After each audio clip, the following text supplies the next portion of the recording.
Good evening, everyone. We will call our September 17th meeting to order.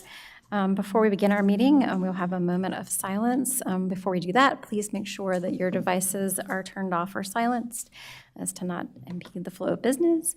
And please join me, if you would like, in a moment of silence.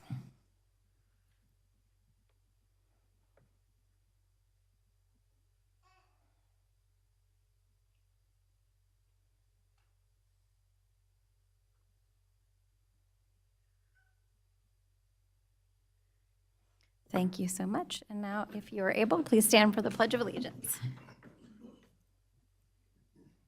I pledge allegiance to the flag of the United States of America and to the republic for which it stands, one nation, under God, indivisible, with liberty and justice for all. Mr. Smith, announcements. Good evening, everybody. Just a few updates for you this evening. So a few updates from Electricities first.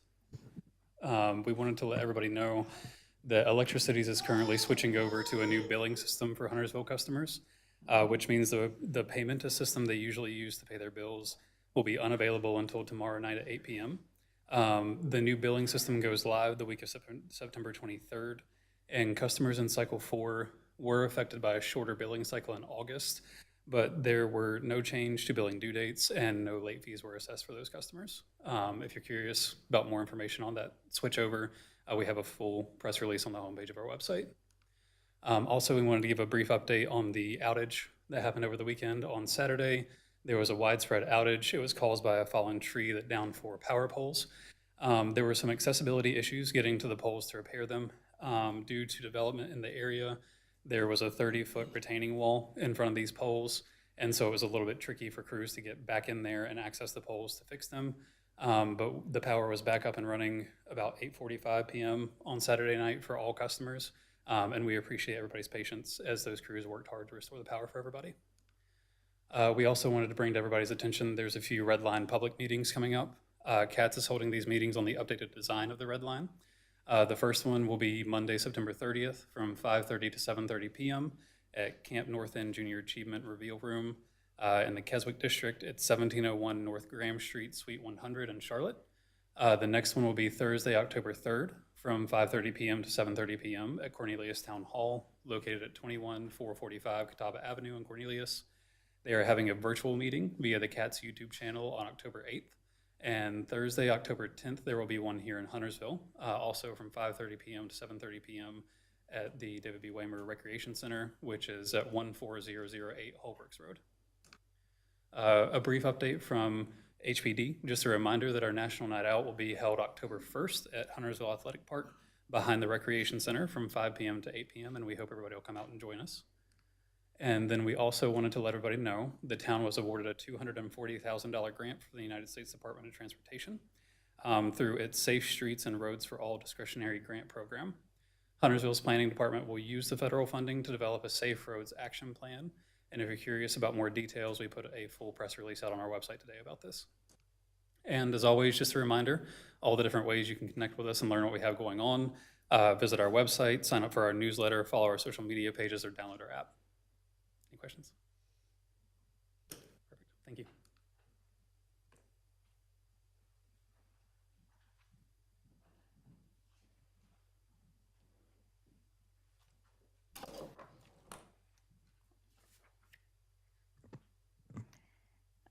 Okay, I am honored to do a proclamation for Constitution Week.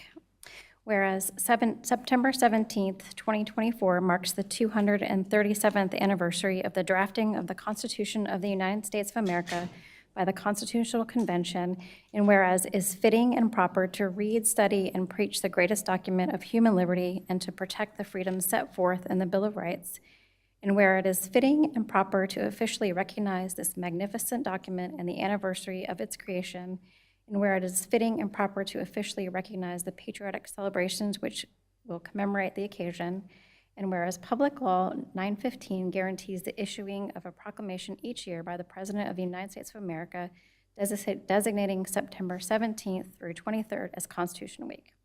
Now therefore, I, Christy Clark, Mayor of Huntersville, do hereby proclaim September 17th through 23rd as Constitution Week in Huntersville, North Carolina. Susan, would you like to say anything?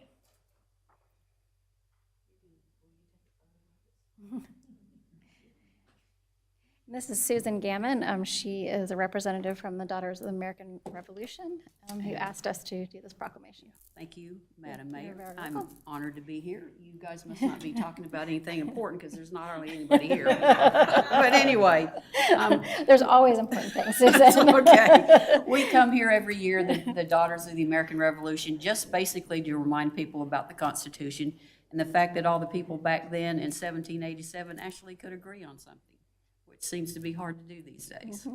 And this morning, I went to a little first grade class at Torrance Creek Elementary because the teacher asked me to give a talk about the Constitution, and it was very entertaining. I had a question of, where does George Washington live now? And the little girl told me that she had been to the White House. I said, well, when did you go to the White House? She said, well, 10 years ago. And I said, well, how old are you? She said, I'm 6. I tried to figure that one out. Anyway, it was almost like kindergarten cop with Arnold Schwarzenegger when we got to the end of it. Yeah. But anyway, Yes. we have something for you. Oh, thank you. After a Oh, tough sweet. board meeting, you might need that. Okay. So thank you very Thank much. you. That's very nice. And then in continuance of thinking about unification, we have a proclamation for World Peace Day. Whereas Rotary, as a humanitarian organization, peace is a cornerstone of our mission. We believe when people work to create peace in their communities, that change can have a global effect. And whereas Rotary creates environments of peace by carrying out service projects and supporting peace, fellowships, and scholarships, our members take action to address the underlying causes of conflict, including poverty, discrimination, ethnic tension, lack of access to education, and unequal distribution of resources. Whereas the issue of peace embraces the deepest hopes of all peoples and remains humanity's guiding inspiration. And whereas in 1981, the United States proclaimed the International Day of Peace to be devoted to commemorating and strengthening the ideals of peace, both within and among all nations and peoples.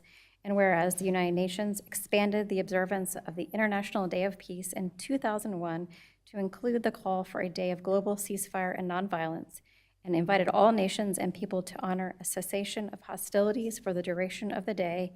And whereas there is a growing support within our nation for the observance of the International Day of Peace, which affirms a vision of our world at peace and fosters cooperation between individuals, organizations, and nations. And whereas global crises impel all citizens to work toward converting humanity's noblest aspirations for world peace into a practical reality for future generations. And whereas the Rotary Club of Nick Norman, Huntersville is one of over 60 Rotary and Rotary Act clubs throughout the Rotary District of over 200,300 members, sponsoring service projects to address critical issues such as poverty, health, hunger, illiteracy, and the environment of their local communities and abroad. Now, therefore, I, Christy Clark, Mayor of Huntersville, do hereby proclaim September 21st as World Peace Day in Huntersville, North Carolina.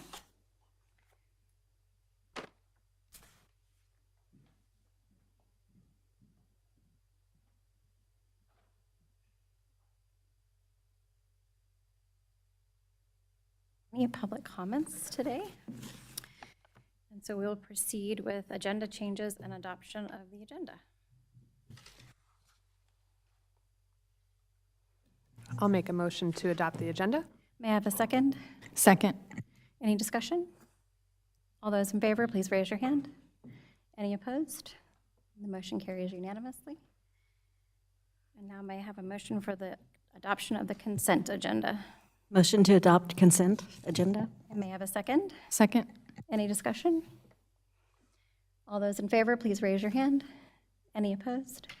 The motion carries unanimously. We're on to, we have no public hearings this evening. And on to item 10A, consider a decision on petition TA 24-06 farmhouse cluster changes. Mr. Farber.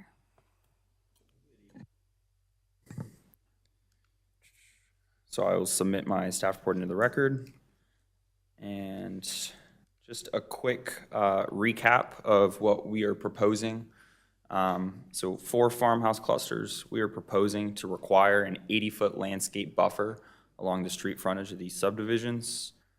We are also proposing to add some flexibility to these buffers by either giving an option of either providing a required planting or to use existing field and meadows with a mixture of hardscape and softscapes. If there is existing vegetation, they just would not be able to disturb that buffer. And then we are also proposing to remove the ability to add open space and tree safe within private buildable lots. And the HOAB recommended approval was 7-1 vote, and the planning board recommended approval with a vote of 7-1. And staff recommends approval of the proposed text amendment TA 2406 based on consistency with policies LU 9.2, EOS 3.1, and EOS 6.1 of the Huntersville 2040 Community Plan. We believe it's reasonable and in the public interest to amend the zoning ordinance because it provides higher quality open space while ensuring the preservation of rural character, which complies with the Huntersville 2040 Community Plan. And if you guys have any questions. Board, do you have any questions? No? No, maybe? Commissioner Davis. Just a quick, easy one, just because I had this question when I was first joining the board. Can you clarify what hardscape and softscape is for people watching? Yes, so I have a little slide here. So softscape would be anything that's primarily vegetation. So in this case, it would be the existing fields and meadows or trees and shrubs or any other vegetation that they wanted to add. And hardscapes would be fences, walls, water features, or anything substantial that they would also add into that buffer. Any other questions? Okay. May I have a motion for item 10A? I would like to make a motion that we accept petition TA 24-06, Farmhouse Cluster Changes, a text amendment request by the Town of Huntersville Planning Department to amend Article 3.2.1E, 3.2.2E, 3.2.1D, 3C, 3.2.2D, 3C, and 12.2.1 open space of the Huntersville zoning ordinance to make changes to farmhouse clusters in open space. May I have a second? Can you please add a consistency statement to the motion? With the consistency statement, I apologize, consistent with policies LU 9.2, LOS 3.1, and LOS 6.1 of the Huntersville 2040 Community Plan. And now may I have a second? I'll second it. Any discussion? All those in favor, please raise your hand. Any opposed? Okay, the motion carries unanimously. Now we're on to item 10B, consider decision on petition TA 24-07, accessory dwelling units in general residential. Mr. Patter.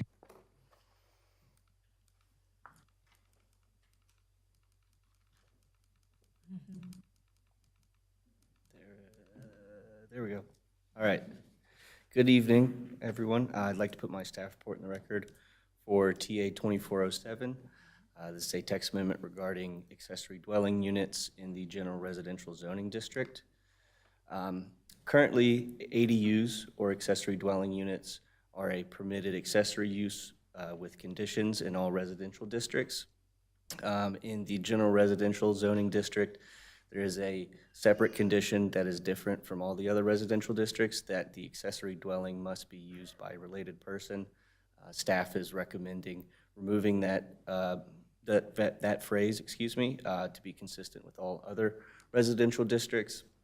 So staff recommends approval of the proposed text amendment in order to be consistent with the rules governing ADUs. On March 7th, the Huntersville Ordinance Advisory Board recommended approval with a vote of 7-1. And on August 27th, the Planning Board recommended approval of a vote 4 to 3 to 1, 4 voting for, 3 against, and 1 abstaining.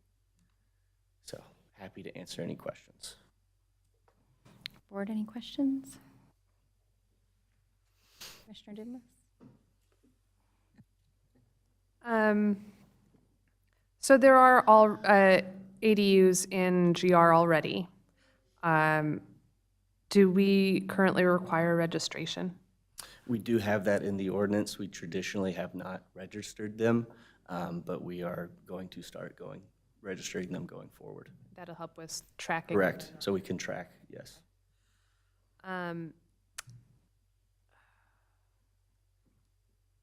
Okay, thank you. Commissioner Hunt? Can you address any issues of parking that there might be with ADUs? As far as providing parking for that ADU, that is not necessarily addressed within our conditions for accessory dwelling units. We do have stipulations with the principal structure of the home that your driveway has to be a certain length in order to have that stacking. It's 20 feet. So that would be how we would address it. You're not allowed to have a separate driveway for your accessory dwelling unit. You can if it's rear alley accessed. In the past, I have seen ADUs where there is maybe a separate drive to that. If you have a detached garage with an ADU on top, the garage can provide some parking as well. So. Do you foresee there being any issues with emergency vehicles needing to get to an ADU? I do not know. Okay. How many permits for ADUs have we seen in the last few years? I spoke about it a little bit at Planning Board. When ADUs come in, they don't always come in strictly as an ADU. Occasionally, they might come in as a detached garage or maybe even a pool house.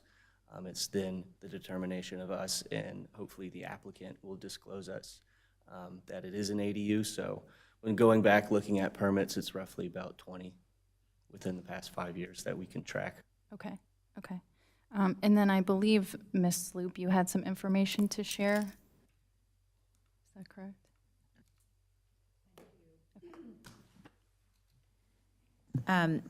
I prepared a brief slide just because we had received some questions about accessory dwelling units, and so this is really more so for clarification. A local government here in North Carolina can use development regulations such as the zoning ordinance and subdivision ordinance to regulate the use and the division of land. However, we cannot use development regulations to regulate the ownership of land in North Carolina per North Carolina case law. Specifically, that requirement, a requirement for owner occupancy of a principal residence or an accessory dwelling in order to be able to have an accessory dwelling unit on a specific parcel of property has been ruled unconstitutional and beyond the scope of delegated zoning authority by the North Carolina Court of Appeals. I would like to point out that there are two pending bills that are before the General Assembly. Those would be House Bill 409 and Senate Bill 374. If those were to move forward and be enacted, they would enact a new section of Chapter 160D, specifically 160D 917. And what that section would do is it would require local governments to allow at least one accessory dwelling unit, or ADU, for each detached single-family dwelling where allowed in zoning districts for residential use. It also has a subsection, subsection B, that would prohibit a local government from requiring owner occupancy of any dwelling unit, including an accessory dwelling unit. That proposed bill, both the version that's before the House and the Senate, they do not provide direct authority for regulating who the ADU is rented to, nor is there a specific grant of authority in existing Chapter 160D for doing so via a development regulation. Thank you. Commissioner Bergman? Yeah, I just have a few questions that are also a bit more clarifying. So do you mind pulling up the Article 9.1? It was up a second ago, because that was one of my questions. So in that one, there are restrictions that would limit an ADU to one per lot. So that's going to remain the same, that doesn't change under this? Correct. Not changing that. Okay. And what are the height restrictions for 20 ADUs? 20 feet for an accessory structure. 20 feet? But it's measured, the way we measure height in Huntersville is from the highest grade relative to the street frontage up to the roof eaves. So we don't necessarily look at the pitch of your roof. It's essentially that vertical wall that we're measuring. So could any ADUs possibly be higher than the primary home? Possibly if you had a ranch home, a single-story home. Part of the catch as well is that accessory structures have to be clearly subordinate to principal structures. So you wouldn't be able to have a massive accessory structure that's larger than your principal. Okay. All right, that helps. Thanks. And then just my last question. I wanted to confirm that the ordinances also provide that you cannot have an ADU in a side yard, that they're for rear yards only? Correct. Okay, thank you. Any other questions? Commissioner Dumas? I'm sorry, thank you. I'm struggling with how to word this. But, so ADUs have been allowed without restrictions in other zoning. Have there been any reported issues with this change in those areas? So what we're looking at right now are the conditions for an ADU. The only thing that's different in all of our residential districts and what's different in GR is that a family member has to live there. So in GR, you have to comply with all of these rules, and it has to be occupied by a family member. And since I've been here, we've had no complaints about ADUs. Okay, thank you. Any other questions? All right. May I have a motion for item 10B? I make a motion to approve TA 24-07, a request by the Planning Department to amend Article 3.2.3C of the zoning ordinance to remove the related person requirement for accessory dwelling use from the general residential zoning district. Section 9.1 of the zoning ordinance allows one accessory dwelling per deeded lot in conjunction with the principal dwelling unit. The amendment is consistent with Section LU 10.1 of the Huntersville 2040 Community Plan. It is reasonable and in the public interest to amend the zoning ordinance because it will increase diverse housing options for Huntersville residents. May I have a second? Second. Any discussion? Yes. Commissioner Hunt. So as a board, we asked staff to look for ways to create affordable housing opportunities, and this was one way to just create additional options. As we noted already, ADUs are already allowed in residential zoning districts with the familial exception, and so by simply removing that exclusion, folks maybe are using it for guests or storage or an office, and now they could potentially rent it to another individual. They should be able to make that choice for themselves. While there is no silver bullet to address affordable housing, cleaning up this ordinance to allow another housing opportunity is beneficial.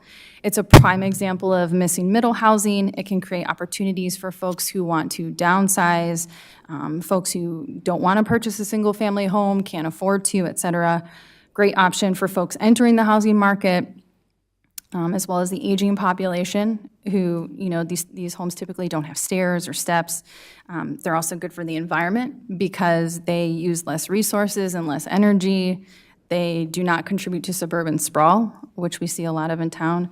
And they've just been lauded as a step toward addressing affordable housing in other parts of the country where there's very limited housing stock. So I very much support this.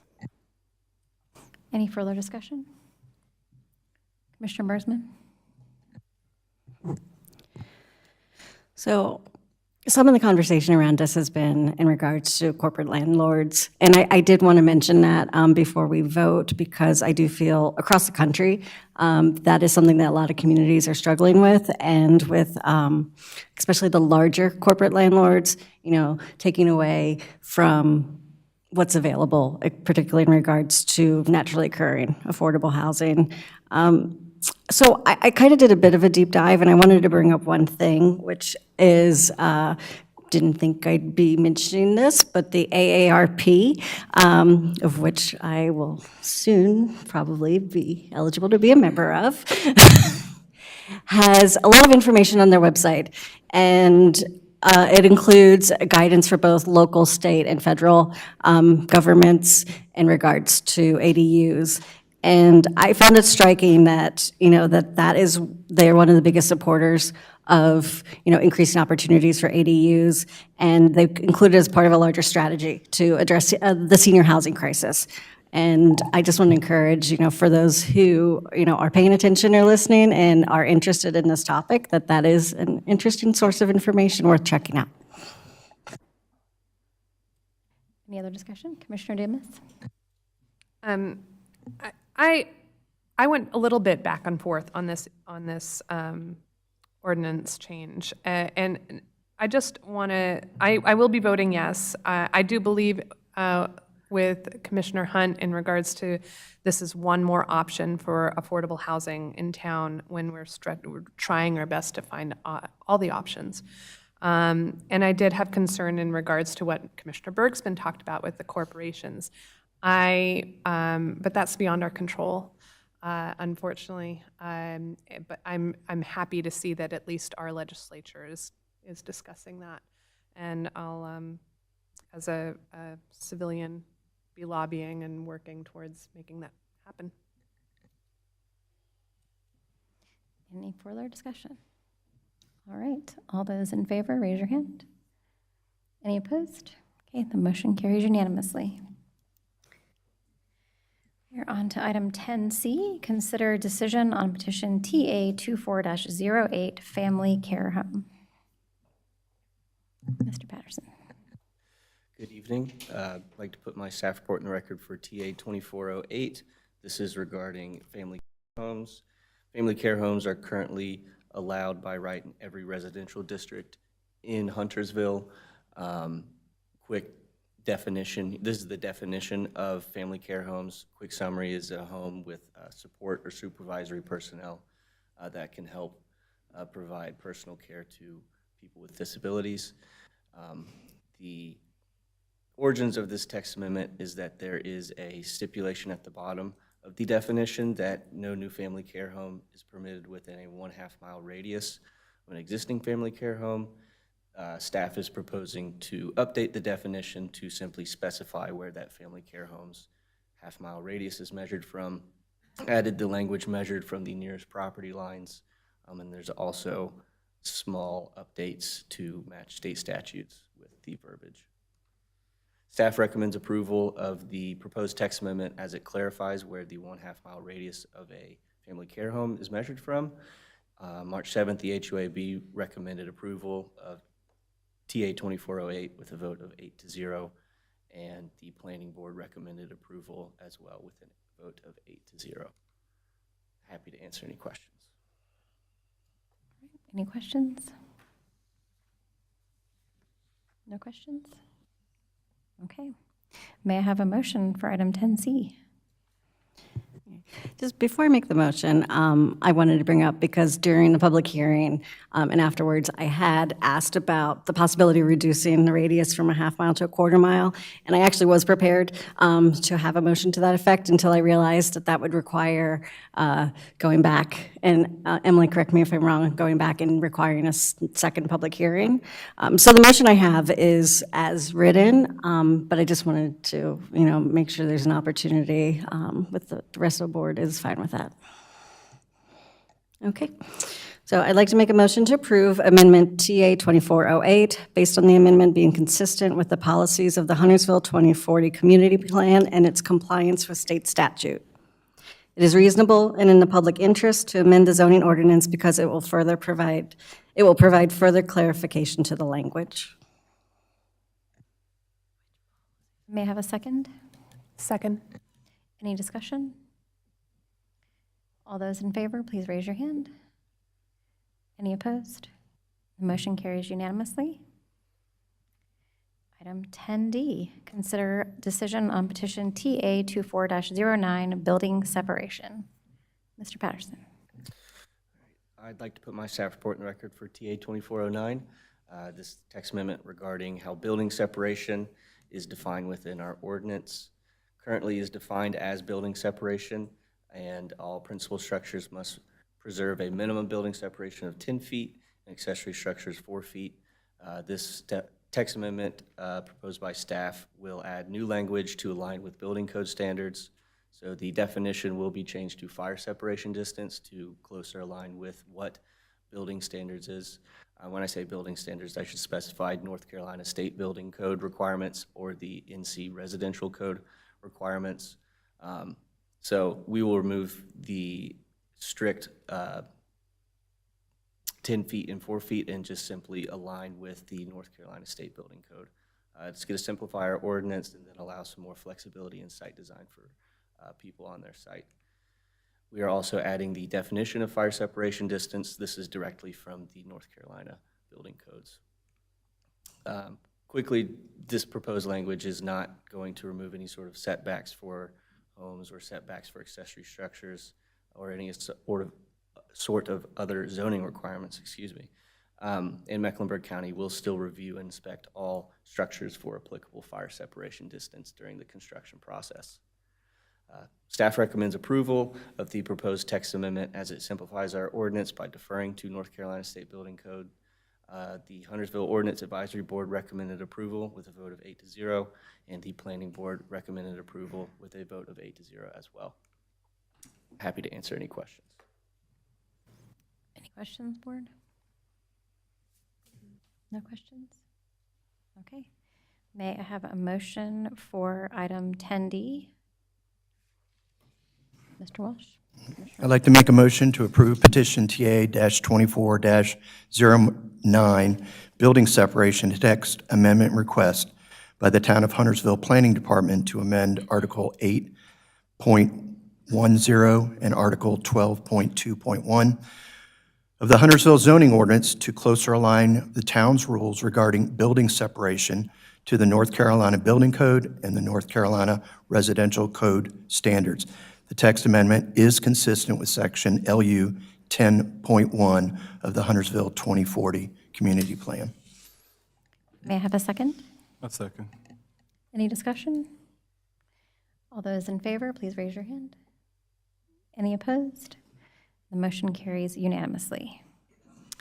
Now we're on to item 10E, consider a decision on petition TA-24-12, proposed text amendment to modify or remove uses requiring a special use permit. Mr. Priest. Good evening, everyone. So TA-24-12, just a quick summary to update everyone where we've been since the public hearing. So this application is really just to trim down the quasi-judicial processes that the town has for certain uses. There's a lot of quasi-judicial elements in, of course, special use permits. So staff is recommending transferring some special use permit processes to conditional use rezoning processes to eliminate that quasi-judicial nature of the applications. So that's kind of a summary, and CD rezonings, of course, allow increased flexibility for the board, and you don't have to deal with those quasi-judicial elements. So since the public hearing, the Planning Board recommended approval unanimously at their August 27th meeting, and that'll conclude my presentation, and be happy to answer any questions that you have. Board, any questions? No questions. Okay. All right, may I have a motion for item 10E? I make a motion to approve petition TA-24-12, a request by the Planning Department to amend Articles 3 and 9 of the zoning ordinance to modify the uses requiring a special use permit. The text amendment is consistent with Section LU 8 of the Huntersville 2040 Community Plan. May I have a second? I second. Any discussion? Yeah, Commissioner Dumas? I'm very much in favor. I just want to make a comment that in my experience, limited as it might be, the process for special use permit, it leans heavily in favor of the applicant and not the residents that are impacted.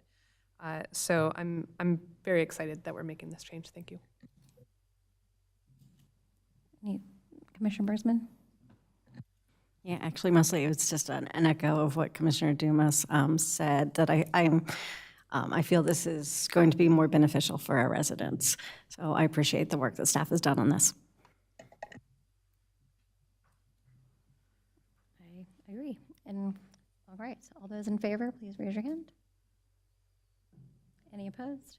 All right, the motion carries unanimously. Thank you. Thank you. Item 10F, consider adopting resolution authorizing the issuance of general obligation bonds, Series 2024. Hello. Ms. McGinnis. What you have before you is about adopting or voting on the resolution to authorize the issuance of general obligation bonds. The voters approved $58 million of GO bonds back in November of '23. What this does is this gives us permission to sell the bonds. We plan on selling $29 million on October 8th. That's our date with the LGC. And this will be the last action you'll need to take before we sell the bonds on October 8th.